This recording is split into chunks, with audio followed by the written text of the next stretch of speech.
let's review Toy Fair.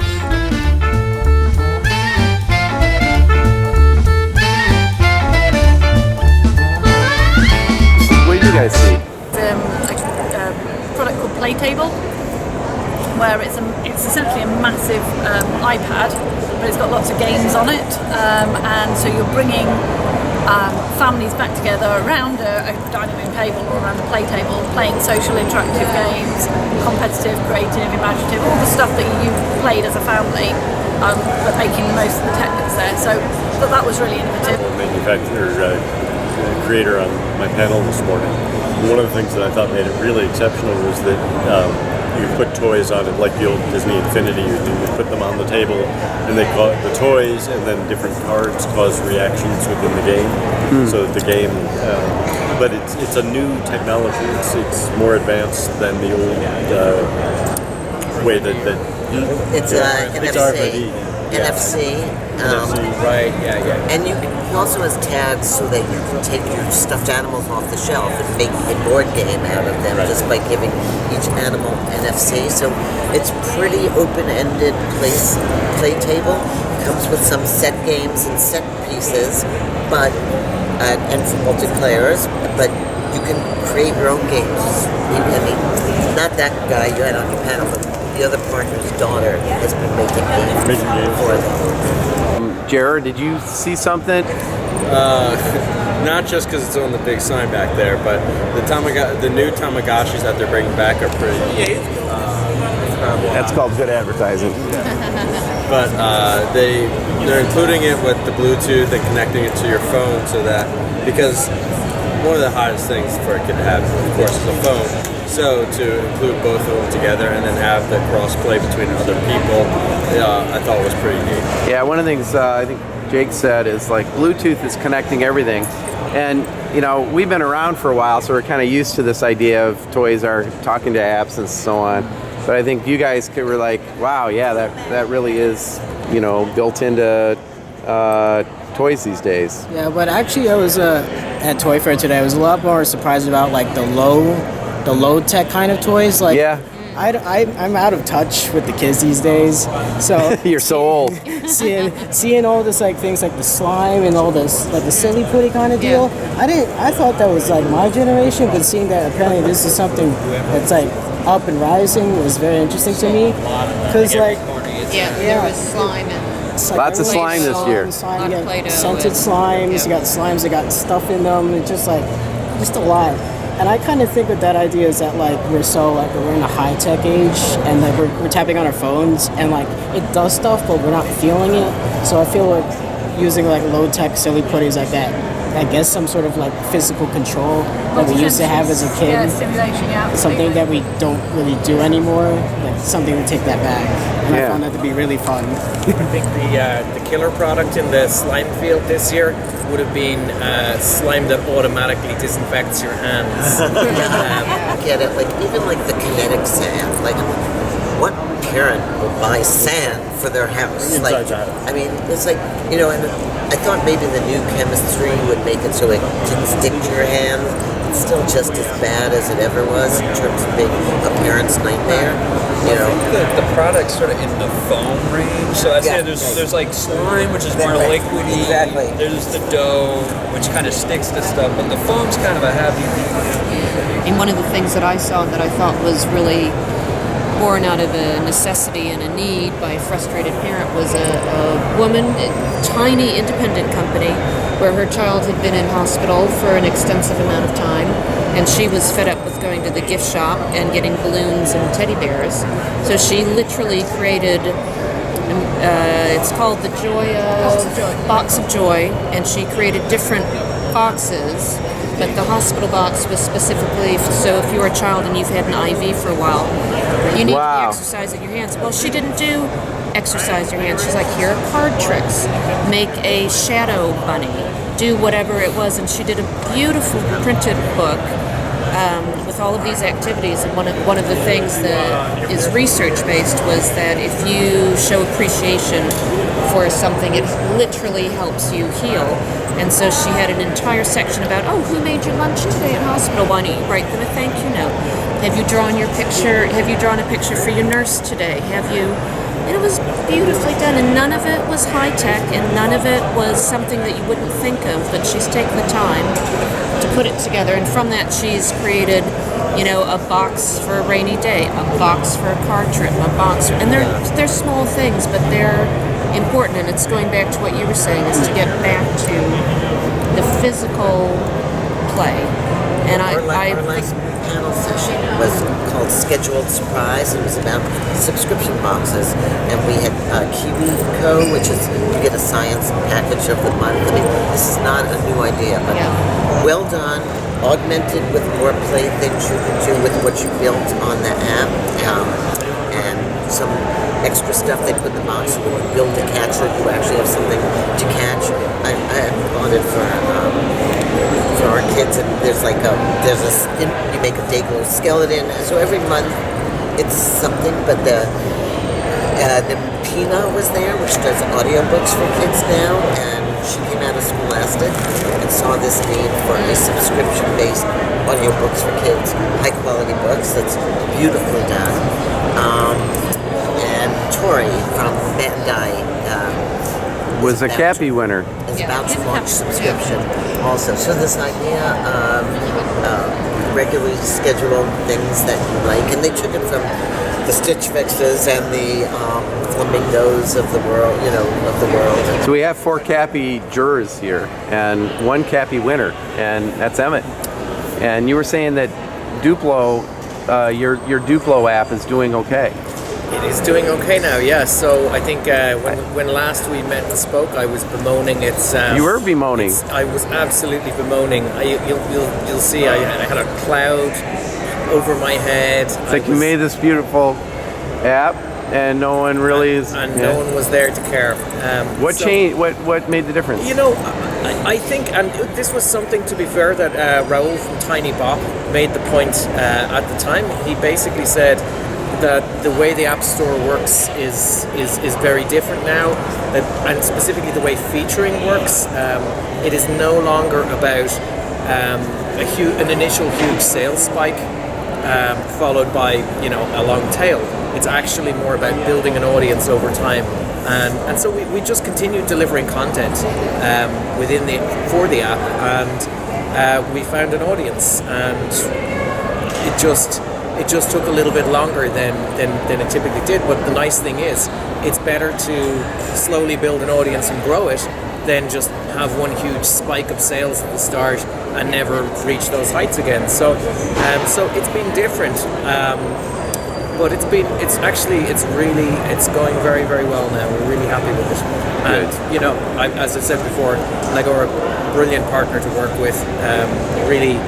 Really enjoyable, and they have, even in the early days when it wasn't doing so well, they had a lot of faith that it was still the right product for the market, and they really stuck by us and helped us out a lot. So they did a lot of marketing as well. I mean, it's now there's now the Lego catalog is about to come out. That's going to have a Cappy logo in it, and they print 12 million of those things, so every toy store you go into from, I think, July onwards, you pick up a catalog, there'll be an ad for Duplo, unless it gets cut and they stick in something else, but there'll be a Cappy logo on that. So that is incredible partnership. Really it really is. Well, good. It's good to get some good news. Yeah. And so getting back to that theme of one toy or one thing that the world should know about, let's think about that for a second, because you guys all go for it. Doodle-matic. Okay, yeah. You focused on that? I'm on it. Yeah. So, They did a demo. So this was the thing this was the one thing I saw here. 2 teachers. And it was I went down to the stand based on David's recommendation, but it's the one thing I saw that I was just, how soon can I get my hands on one of these and play with my nephew with it? there was just instant excitement. So basically, it's effectively 2 books about game design, but as you work through the books, there are a series of exercises, and with those exercises, you basically point your device at the book while you're drawing and what have you, and it basically creates a game based off your artwork. And based off the principles of game design that it's been teaching. So I think there are specific colors, like green is for avatars, black is for specific walls, pink is maybe for goals. I think blue is gold. So and then there's one for movable objects. And there's one for red. I've got it on my iPad, so I'll try to bring it in. There are color attributes associated with specific things. They explain theories of game design, and then they allow kids to make their own games. But instead of having to do a line of coding, instead of having to, even drag and drop things around, they just slowly onboard, slowly teach them. I forget what you call it, zone of proximal development. Yeah, there you go. It was like perfect zone of proximal development in a book, ties in with tech, and like I said, when I saw it, I was like, I want to play this with my nephew. So you've actually learned some stuff over all these Duster Magics. Wow. I've always said that. That's pretty cool. So when he showed it to the audience, he just had picked one person from the audience to draw. And he asked the audience, all right, what is the avatar? What do you going to see in the sky? What are you stopping to do? And kept drawing a spaceship, a star. Take a photo of it, and each one has the attributes, the game attributes in it. And he made a game live he had 3 actors in lycra suits that zipped up over the face, so just all one color. And he had them come on stage. He took a picture of them while the panel was going on. And you might know the story of these guys who made it. They really have. It's a small company. Yeah, it's a couple. Very. It's kind of thing. One of our. You guys could probably put an app like this together. Nice, $29.99 because they want it to be accessible to everybody. They give a lot for everyone they sell. They give one to some school or a charity. I mean, nice people who really want to see this thing take off. Although I'll bet you could make a really scary game. I could be wrong. I'm trying to think of that. Like, could you make a bad person game? They say it's the idea was games for good, and I'm going. You give somebody a pen. Can they draw a bad picture? Or an evil picture? Can they write an evil story? You'd never do that. So, Francis, Amanda, what are you going to take back to the UK with you from Toy Fair? A lot of optimism. A lot of optimism. Yeah? I think we were bowled over at CES with the amount of we were just embraced by the community when Amanda presented her play pyramid. Brio has a train that you can program with an app. I don't know if you saw that at Ravensburger. And they had really good Lindt chocolates. It was really cool to see the wood, and they have a little a little motor component and a sensor component that you can add onto it. So it's like the tech is, it's not, you don't really think about it as sort of a high-tech kind of thing. It's just another way to build and play. There was a globe on Educational Insights stand. They've got a really good globe, and it's an interactive, but it's taking that curiosity around the world that kids have about what goes on where, and you can put that into, so it has a pen you can press on the world, and there's more to it than like different modes, but it's building tech in a really positive way rather than just shoehorning it in as a gimmick. One of the things I think we should stay tuned into, I know you did a thing on VR, but I see the Oculus Quest as a sort of a game changer because it actually works most of the time. I mean, it's got that accidental success where you put it on and it's kind of working, and it has an app store, and it's going to deliver. It's $400. It's under the $500 range. I think this year might be sort of a tipping point where it's becoming more. I would say on that though, Warren, my big concern is, and I'm kind of paraphrasing. I spent a bit of time hanging out with Theo Gray about a year ago, and he was less polite than I'm about to put it, but Can't imagine that. I know. But his concern was that with the App Store, things quickly became a price race to the bottom. Yeah, with many of the platforms that have come out, there's been a price race to the bottom. With any of the VR platforms, it's pretty much started at zero, not in terms of the hardware, but in terms of the software.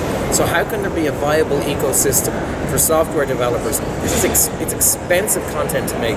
It's heavy textures. It's lots of animation. It's, you don't even get in a VR context. You can't even get away with having your things in the background in low res because people can go and look at them. So how in that context where your content is so expensive to make, you've trained the audience to expect it for free, how is it ever going to take off as a viable platform that isn't actually supported by the platforms themselves entirely? Like even say, we've done a lot of work in the creation of Amazon Skills, and it's exactly the same thing. Yeah. They have made skills for years for free. They've now started monetizing. How do you train an audience that, hey, it's a good idea to pay for this thing that you've had for free all the time? Have you been in the Oculus store, the App Store? I have, yeah. Yeah, and of course there are paid for items in there, but yeah, and the price is $10 to $20 sure, kind of thing. For sure. So why, when it costs more to make that content than it does a standard video game in many cases, why make it cheaper? And also when you've got so many people doing, you've got so many great tech demos and all that kind of thing. Yeah. There's a lot to see there. So I don't think the hardware price is the challenge. I think the software price could actually be the thing that makes it very difficult. That's in the realm of VR.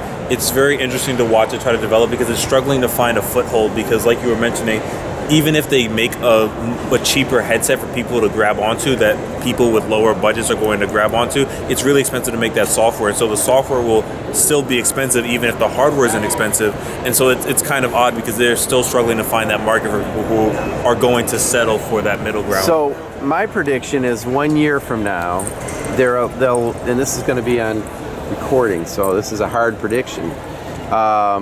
There'll be something that bubbles up that's a killer app in that space, and it might be the Oculus Go, the low-cost one with the one controller for watching sports, and that you're on the basketball court and you're actually and it could there. be the new esports, Twitch gaming, but public places for your first video VR experience is happening. Whether trailer to a movie. In the Delta Club now, you can take a VR relaxation trip in between your flights, which I think is like the best thing. And the first monies will be made, and the app money will go to medical. They're doing virtual surgery training. They're doing physical rehab by getting people to play games in VR and move their neck. So I think that will give people the tools to then make kids content because they'll have libraries. I think everybody's figured out how to not reinvent the wheel for everything. They still haven't taken off the under 13 recommendation. So yeah, that's true. That's very true. For kids. Yeah. It feels to me like it's still in that cycle where there's not enough content for people who think it's worth buying the device. And not enough devices for people who think it's worth making the content and get into the spin cycle. But I think Robin's right. If you can have it in public spaces, if you can have, once people see it and are immersed in it, then they go, oh, okay. I get it. Yeah, I think that's exactly right. Because there's a huge barrier to entry. Because for people that want the best experience in VR, you might settle for like $1,000 VR headset. So personally, I'm looking to buy the Valve Index, which is a $1,000 headset that Valve has made, and you have to have a really powerful PC to use it, and then two, spend $1,000 to use it, and then three, have a space you can set it up in. And it's a really great experience, and I want almost everybody to try it. But I know that that's not easy for everybody to get into. But to Robin's point, I think that there are enterprises and organizations that can afford to have setups like that they can introduce at lower rates to the consumers and make their money back on, that will let people think, this is something I really want. Today, Staples announced that they're going to have podcast in their stores, which I thought was brilliant. Yeah. And I think they're going to have VR booths, in stores too. So I think these That makes resurgence sense. of public spaces. By the way, NPR's Storybook was here doing some interviews. David did one for them. Cool. Things that happen like outside of the toys themselves. I think Audible. Alexa. Gaming is going to get. It's going to have its discoverability, like the App Store, is going to be the hardest thing. But people are really clever for how they're using it. More than trivia is the obvious one. And because we are sort of tech focused, I think we should note that at Hasbro today and also here at Wowie and a couple others, we saw like Baby Shark that watches you with 2 infrared cameras and can tell when your motion is going. And more technology and sensors and lower cost kinds of platforms. And that sort of Moore's Law creep is still going on. It's evolving. And another big topic of conversation that wasn't on the floor is the YouTube issue with them. They split the content providers into 2 camps. You have to identify your YouTube influencer stuff as for kids or for adults. And then in this market in particular, there's a code. There's for kids and adults because so the kid influencers like Ryan and people like that, their incomes have been majorly cut. So we had a panel of kid influencers. You did? We did. Who, not Ryan, but I worked with Melissa Hunter, who brought me. Did you get their autograph? I love these kids. We actually hired the one to be our robot, Johnny. That guy, Johnny. I mean, he was so smart and so good that we said, look, we'll give you a little money. Can you just run these robots for us? They are amazing. I just missed getting a selfie with Blippi. I came up just because they were hustling. The girls launched a product, not Eddie and Amy, but they become very savvy, and it's a real problem in the industry of these they're not cottage industries and parents, they're making a lot of money. And how the influencer market will play out this year in the kid space, never mind the election space, is... There was a lot of YouTube. So kids have always gone to their favourite TV or film characters as inspiration for toy ranges, and now they're going for YouTube. So there's quite a lot of YouTube influencers creating toy ranges for kids. I'm not overly excited about that. It's happening. So. Right. Yeah. Just pissed off at YouTube dropping the comments from kids' videos. They're, in our research, they're telling us how am I supposed to know if other people like this? Right. They want it back. Yeah, that's part of the appeal is that it's it's fascinating. Well, I just wrote about the toy I didn't see. It's called ASM. It's like some sound. ASMR. Yeah, it's like very, very low sounds it'll pick up in high detail, and it's really popular among certain kids. Just because, like, somebody will eat a bag of potato chips in front of a microphone, and people sit there and watch it. It's definitely supposed to be really soothing, isn't it? It's supposed to lower your stress levels, and it's all. I'm like, go do some yoga. Like I just read it, like on the way over here. One of the other, I think, ones to watch is that Tony box. Have you seen that? Which one? Tony box. It's a square speaker, basically a speaker where you can plug different stories. Fancy beats. Yeah, okay. That's on its way out. I think that's got a lot of potential. Okay. I tried on the upside down glasses. I thought that was kind of fun because it's low tech, high tech. I don't know if anyone tried that. Did you get anywhere? Yeah, I just pretended I couldn't see, and I was like perfect. And then, but the guy next to me, there was a dad with a kid influencer, who was with me. One of you guys was with me, and he put 2 glasses on. He's looked through both, and it was 2 negatives made a positive. What's that? It balanced out? Yeah, balanced out perfectly. It's like, you're not supposed to do that. It's great. Really good. It's fun to see things like that are completely out of left field, and we saw another smart toothbrush. You guys probably saw that at Wowie, that uses not accelerometers, but actually uses the tilt of the brush to know whether it's going. Yeah. So, But the other one we saw was the AR game. They don't have an AR game built in. They have it's low tech other than that one.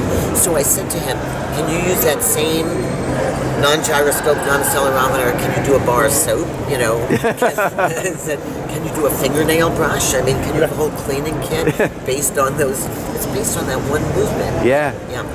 And You have so to get that toothbrush. these guys ran into an attorney, and we talked while we were waiting to go in, and that was really interesting. And gave some advice about like sign an NDA, how that all works, and sort of the whole legal aspect. So that was kind of a fun, interesting piece. Can I ask if anybody's got what feedback you guys have got on the sort of sustainability issues?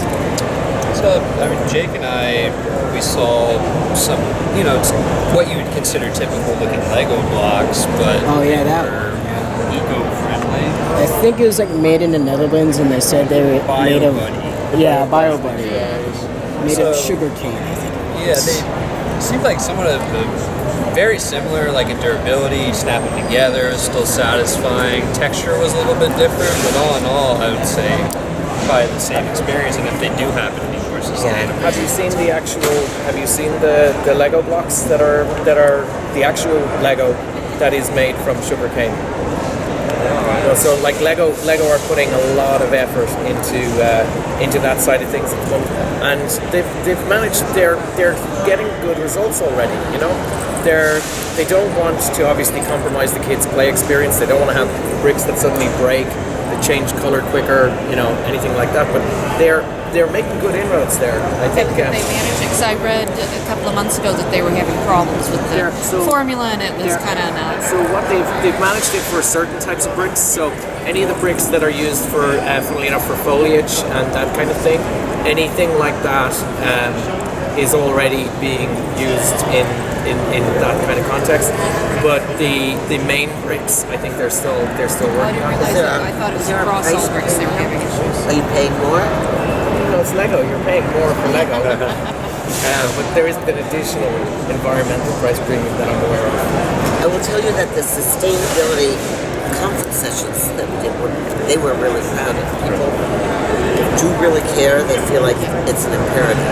I saw that they make stuffed animals out of recycled cartons, plastic cartons. I will say they were cute. Sorry. Everyone's moving away from any kind of plastics or laminated paper in their packaging, biodegradable.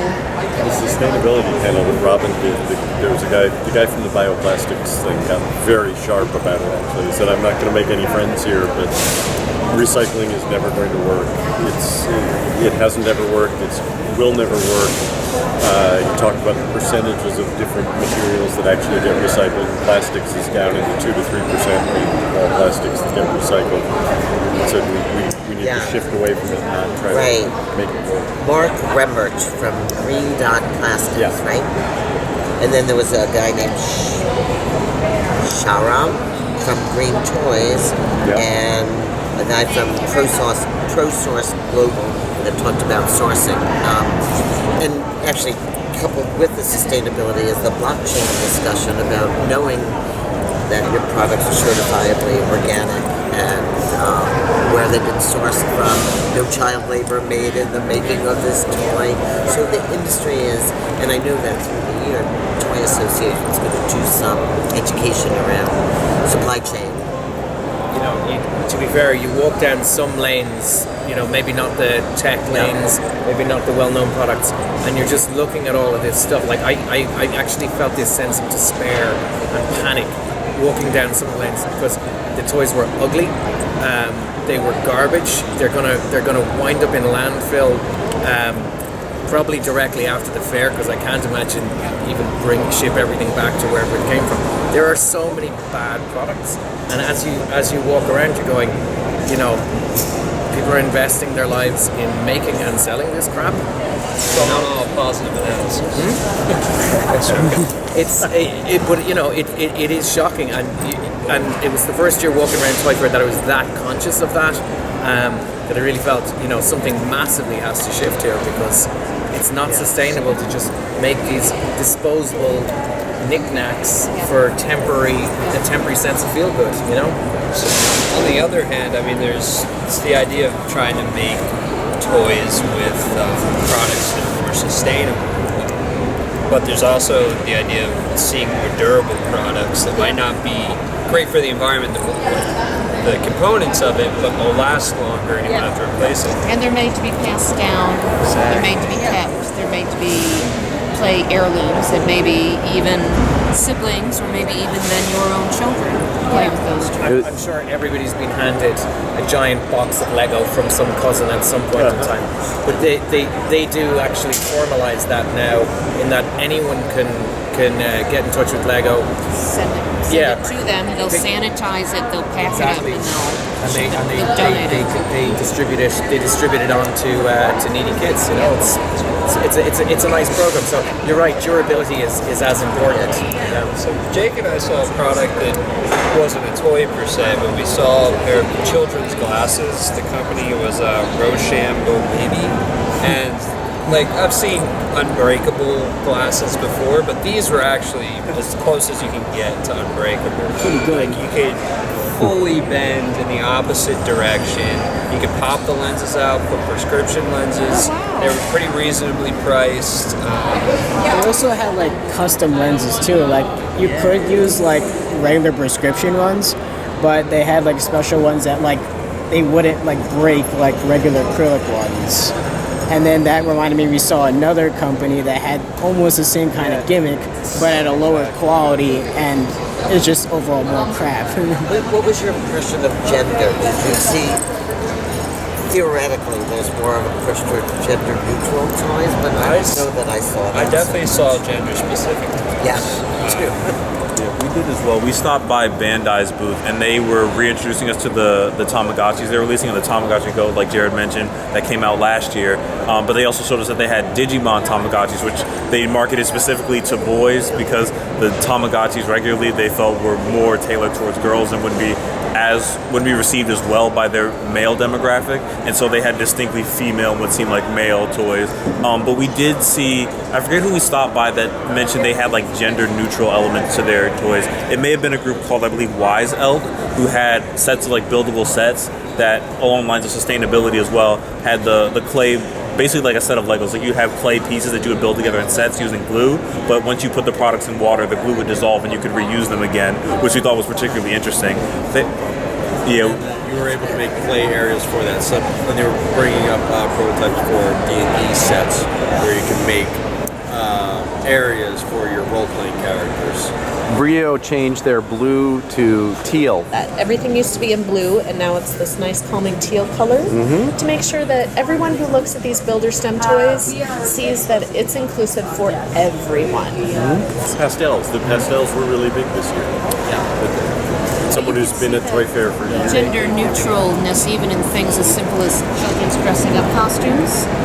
There was at least 2 stands I went past, I can't remember which ones, where they had all the kids dressed as superheroes, and there was girls dressed as Iron Man and boys dressed in capes and could be fairies, and there was a Canadian company that had a boy in a belle dress.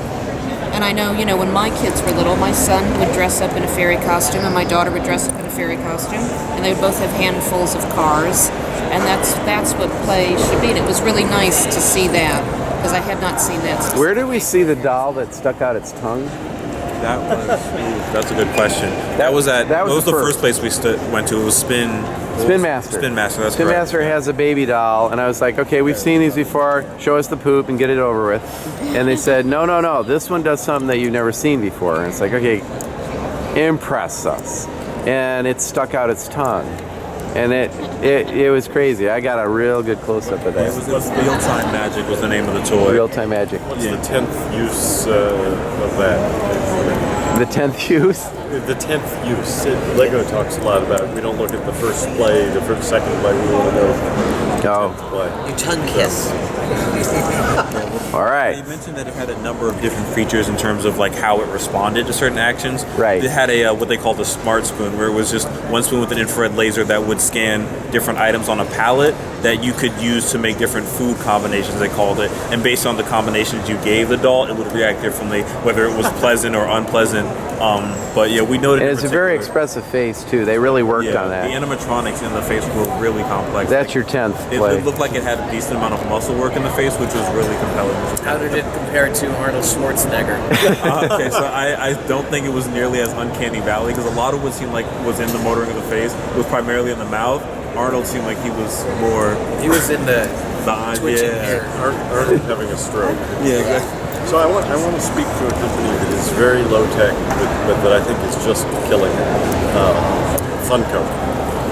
Funko. I love going to the Funko every Their year. vinyl pop is so. I don't think any company has as good a pulse on history, the things that they bring back from old TV, old movies, old games, just, all these things are spot on of what's going on today. So their current stuff is they get stuff out in an instant when it gets big, and future. That they're kind of projecting forward what's going on. What other companies going to think? I just spent some time going through. One of the things they had up was a Notorious B.I.G. Ready to Die Funko figure. I mean, that's any fandom out there, even if it's a tiny slice of fandom, they're there for them. They've got something to appeal. It is that quickness to market, though, and they can get something from it being zeitgeisty to being on the shelf quicker than any other company. That's key. One of the things that I think everybody was taking a picture of was the Funko Baby Yoda.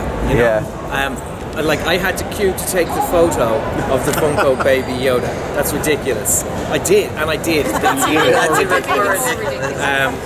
I thought that was pretty cool. I think these cans that they were doing.